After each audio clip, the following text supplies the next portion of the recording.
Please help me welcome Arjun Bhatia. Thanks. Thank you. Okay, thanks. Hi, good afternoon, everyone. Unfortunately, I'm not going to speak much about alliances and matrimony. I have enough of that when I'm in office during my day. But yeah, uh, last 1.5 days have been quite interesting. And, one question that has been coming in my mind for the last 1.5 days is, why have I been called for a session like this when you've got such great speakers or ad tech partners who are already sitting here? So probably then I convinced myself that maybe the crowd here wants to hear a little bit about the practitioner's point of view. So in no ways I am an expert on Martech.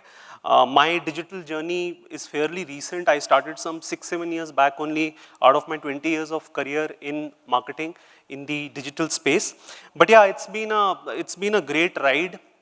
It's an ocean out there in digital. So what I'm going to share with you in the next couple of slides is probably my thinking on Martech and the whole stack and my experimentations with this whole piece or this whole monster called Martech. So let's jump in. Before I get into Martech, and we've been discussing this for the last 1.5 days, in fact now, or probably one day now, on the rise of digital. So I thought I'll just put some numbers over here to give you a context. This is a report from BCG, not very old, I think last year, towards the end of last year. And it has 3-4 data points which I kind of wanted to share with you and then move on to why Martech or what should we be doing over there. The first one is, if you see from 2016 till 2022, digital has had a 3x growth when it comes to mediums in which advertisers or brands advertise. From a 12% share which was there in 2016, 2022 estimated is 34%. Wow, 3x time, 12% to 36%. That's the kind of growth digital has seen.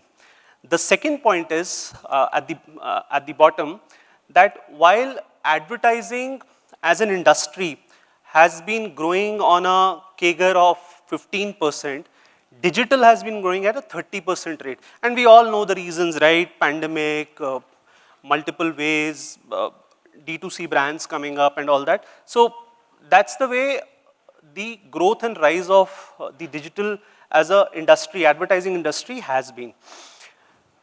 The third interesting point, which is on the right side of the slide, and I think most of us belong, at least the brands, belong in one of these industries, and we heard in the morning also when there was a session going on and the moderator was asking on your media mix or spends and all that. So if you see here, travel till media OTT and e-commerce, a large vertical where probably most of the brand teams have come today from, almost 90 to 50% of our spends are happening in digital.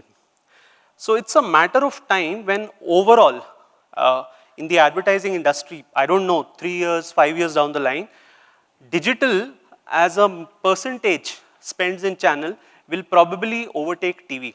Of course, TV remains for a certain reason. It still has the largest household reach. We were also hearing that, for building trust at a certain scale, you do need TV. So TV is not going anywhere. But the point is, the bottom line is that digital is keep continuing to go explode, and in a matter of years, definitely in our working life, we will see digital taking up a very, very significant chunk of marketers' budgets. We are already seeing certain industries where spends have gone up to 70 to 90% now. So moving on from there, then what is happening? So the problem that is happening is the expectations from marketing are on the rise. So, we spoke about increasing CAC. Obviously, the CAC is going to increase, right? There are X number of customers, hundreds of brands, hundreds of digital platforms which are being targeted. So obviously, your cost, everyone is literally targeting the same audience for different industries and all. Obviously, your customer acquisition cost will start increasing. The challenge that then comes is, how do you start having efficiency at scale? So if I were to take an example of matrimony, we have a 350 app base. We target, we have apps by different regions, by different caste, by professions and all that. Out of that, around 80 to 90 apps is something which we actively manage on a day-to-day basis. And within these 80 apps that we manage, only for one platform, which is Google, we run more than 600 to 700 campaigns for that. So obviously, on a manual basis, if my team of 10 to 15 digital ops guys were going to manage it, I cannot see scale beyond a point. And as I start scaling up, my CAC starts increasing because there is a saturation point that starts coming in if you're doing it everything manually, or even if you're doing it with some level of automation which the ad tech tools offer. Then of course there are newer challenges which keep getting added. Fraud management. When you are running a fragmented digital strategy across platforms, my previous speaker was also speaking about, right? Attribution is showing incrementality, but when you see it together, somehow it's not adding up. The numbers are not adding up. Is it fraud? Is it the wrong attribution that is happening? So we don't know right now. That is something which is not very clear. Then the whole aspect of privacy comes in. We are hearing things like cookieless world. Next year onwards, Chrome will support stop supporting cookies and all. So what will marketers do? First party data, all those things are there. How clean is your data? What can you really do with that data? So those issues are there for the marketers to also address. And then of course, personalization and retention. Yesterday evening we were hearing from, I think Anisha was mentioning that, marketers or the conversation is more around customer acquisition. But what are we really doing about personalization and retention? Does marketer have a role over there? Does technology have a role over there? So those are the other important parameters, because ultimately there is a limit to which you can keep acquiring customer at a price point which makes sense for you, which has that whole unit economics playing into it. So it's very critical then that once you have scaled at a certain level, whether you are able to bring in retention, upsell, cross-sell, renewals, and all that can only happen when you're putting in personalization and retention. So net-net, what I understand or understood over the last couple of years, whatever solutions that I was using for digital were falling in one broad criteria which was called ad tech. But there is a whole vast world which is beyond ad tech, which is addressing digital marketing, but the various other aspects of digital marketing which help you actually traverse that journey that I was showing to you in the last slide. So broadly, if you see the categories at the base is the whole data and management piece. So, especially with all these cookieless worlds coming in, you need a customer data platform which is kind of aggregating the entire data, be it first party, second party, third party. It is breaking down on silos which might exist between marketing, sales, finance. So that's really the first level, your CRM and all that. Then on top of that comes commerce and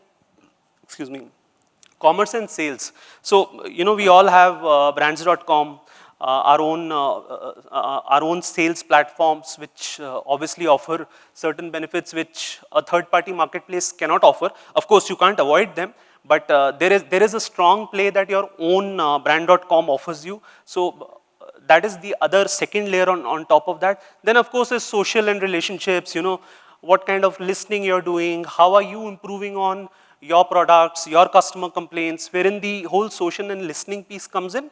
Nothing to do with ad tech per se, but definitely important for a marketer in his Martech stack.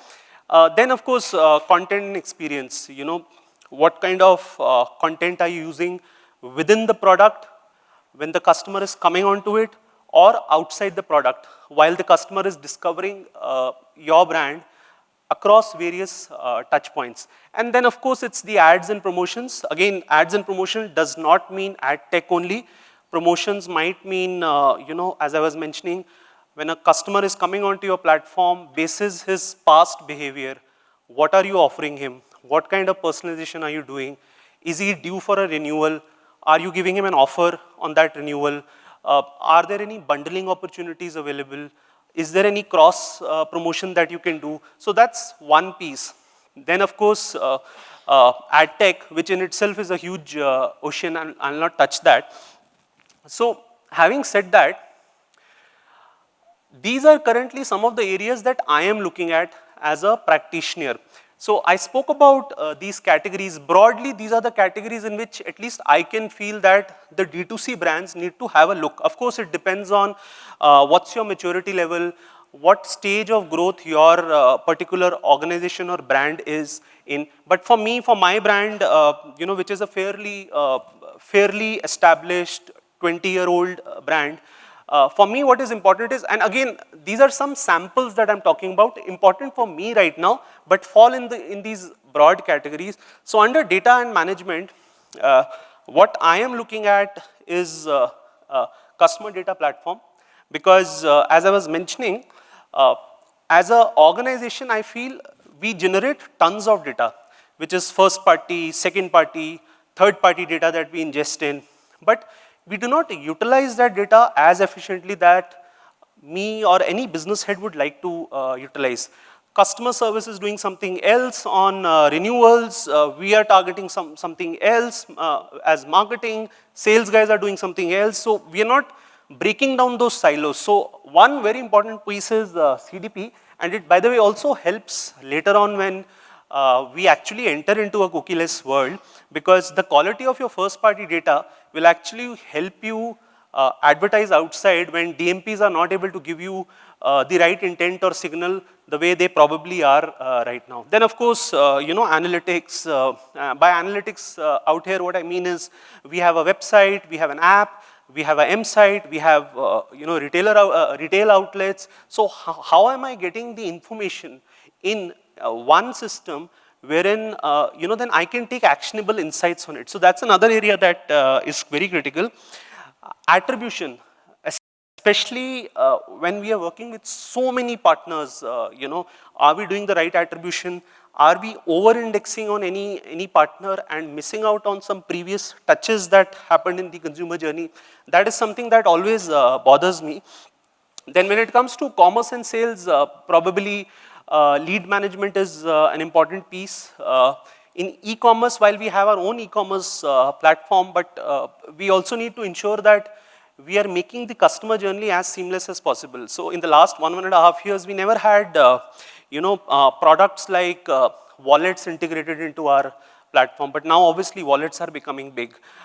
We also took care of our offline channels when we worked with certain providers who are now offering collection facility, but with a tech angle. So what happens is, on the app itself, if you request for a collection, especially in smaller towns, so it has a Swiggy kind of an experience where it tells you that your appointment has been fixed for the cash agent to come and collect at a particular time, and you can see by what time is expected to come. So that's what I mean by commerce and sales. The whole idea is, how can I reduce the friction for my customer using marketing technology stack?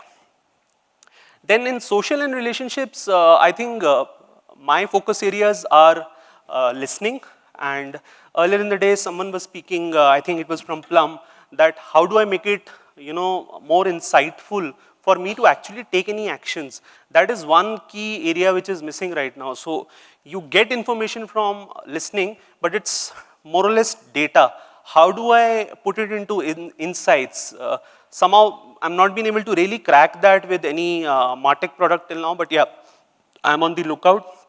Conversational marketing, I think, extremely important for the D2C brands. One example I'll give, there is a brand called Blue Tribe. I don't know how many of you have heard about it. It's into vegan foods and all that. So they normally interact with me in a very personalized manner on my requirements and all on WhatsApp. So great piece over there. Yeah, and then content and experience, my focus is content management, personalization, retention. How am I giving the right nudges to my customers who are on the app? What time am I giving it? What platform they are most active on? So some customers are very good with opening their emails. Some customers are very strong with WhatsApp or SMSs or emails.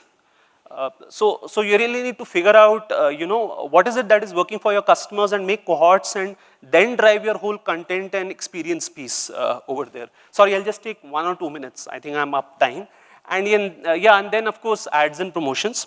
So this is my last slide. So, while I showed you where I am focused on and some of the subcategories that I am looking at, but from a larger point of view, the key tenets that I keep in mind whenever I am evaluating a new product or looking at some roadmap for Martech, the first thing is, keeping the consumer journey in the center. That's the most important. How the customer discovers your brand, how does he come to your platform, what does he do after coming over there, and the entire piece on it, that is most important, and where are the frictions over there, and can Martech help do that, and then what is it that it can help do it. Then of course, a very important piece, organization's maturity, growth stage, and the ROI that you're expecting. There are so many solutions available, and by no means they are cheap. So you need to see whether the processes are there when they're an organization, the right kind of technology is there to actually ingest, a newer tool within your system. That's very important. So see, I can buy a Ferrari, but can I drive at the speed that Schumacher drives and all? So my system, my technology has to actually, enable me to do that. And most importantly, will I get ROI out of it? If it's giving me certain incrementality, is it good enough for me to buy that product? So that's very critical. Availability of talent. See, these products are great, but do you have the talent to actually manage them? Vendors will provide customer success managers and all that, but ultimately it is your product, you have to run it, your teams have to run it, and talent is a real, issue. You can buy a great CDP tool, but will you be able to manage it? So one has to be very, very cognizant before you're making an investment into that. Then the second last piece, agile marketing mindset. I think we have to learn a lot from our IT peers on that. The way they do this whole experimentation and continuously keep evolving, and also as a rule of thumb, what I typically do is that I always prefer, if I'm going in for a new tool, I go for a POC or a trial run which is limited and all that, see whether it's working, do some iterations on that. If it's still showing me good results, it's improving on any of my KPIs or is resolving my pain points, then probably I'll go and invest on a long term. And yeah, of course, medium to long term planning when you're buying tools, it all depends on, again, what stage you are in. For some people, long term might be 1 year. For some people, short term might be 3 or 5 years. So it's purely depends on you. But yeah, these are some of the considerations that I look at. So yeah, so that's my piece. Happy to take any questions if anyone has.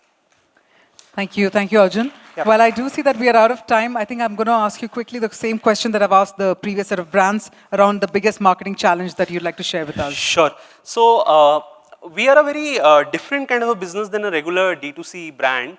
And so basically, we don't sell any product or service. So what we sell is the ability to make connections on the platform.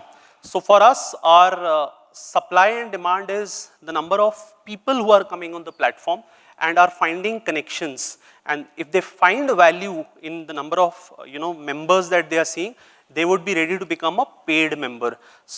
So typically, the problem that our industry faces specifically is that our male to female ratio is very, very poor. We would be, almost 1/4 of our overall percentage when it comes to females registering on the platform, and males will be 3/4. Even if we move that percentage by few points, 2, 3, 4 points, we immediately start seeing, better conversions. By conversions, I mean over here, free to paid memberships. So yeah, that's the biggest challenge I face. How do I get more females to sign up on our platform? I know it's a generic, concern for a lot of marketers. But yeah, in our case, the profiles itself is the product over here. So yeah, that's my biggest challenge. All right then. Well, on that note, let's have a round of applause to thank Arjun. Thanks. And before we